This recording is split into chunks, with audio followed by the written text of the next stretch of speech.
Hi there, happy hump day and welcome to Wednesday. Remote working, working from home, work from anywhere. Certainly, all of us are doing that far more than we did in the past. And there's some huge benefits in working from home. For many of us, that long commute that we used to do to work, the sense that you had to get dressed up for work every day, don't need to do in the same way or the same frequency that you used to. Of course, one of the things that we are missing is the connection, the FaceTime, that sense of engagement and teamwork. Sure, you can still do a huge amount of that remotely, but it requires more care and more attention.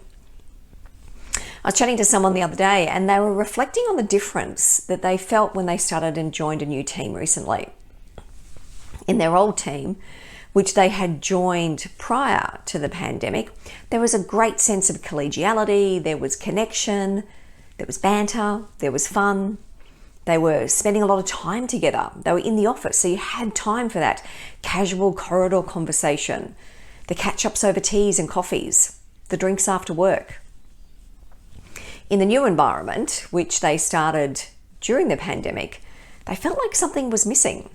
They felt like there wasn't the same sense of engagement and connection and teamwork.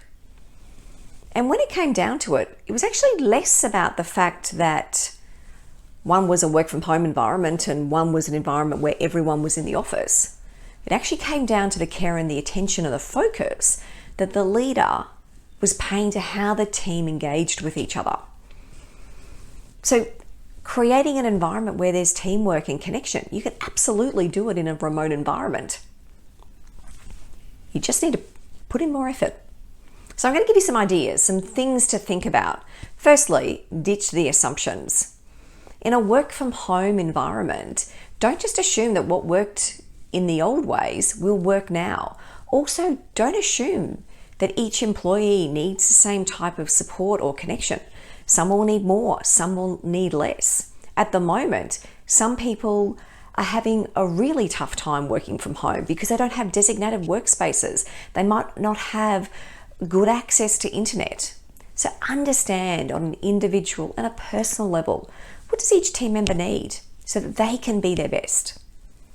How do you best then support and work together? Secondly, elevate connection. And that means you need to be more purposeful about how you connect and how you engage. If you've got team members spread across geographic zones and different time frames, work out the technology that's going to really help facilitate and recognize that not everything needs to be done by Zoom or Teams. We all know now that that sense of Zoom fatigue, it's real. So when is it that it's best to pick up the phone? When is it best to use an email? What are the boundaries around the working day and how you best work together? Agree as a team how you respond to work outside of set hours so that people can have that sense of here's my start time and here's my finish time. And these are the times when I can switch off. And then thirdly, really focus on relationships, how you're building connections with people, how you understand what each person needs so that they're thriving, but also understand what's not working for them and what's the support that they need from you. And number 4, and one of the things that's most important, is creating that shared sense of purpose. When you think about it, a team, it's just a group of people who have come together. Now, the logic is that more gets done in a team than can get done alone. And that's why teams are created.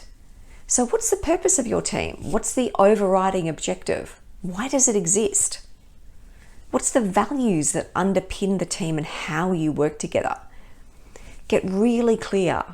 Who are we? What do we stand for? What's our why? Why do we do what we do?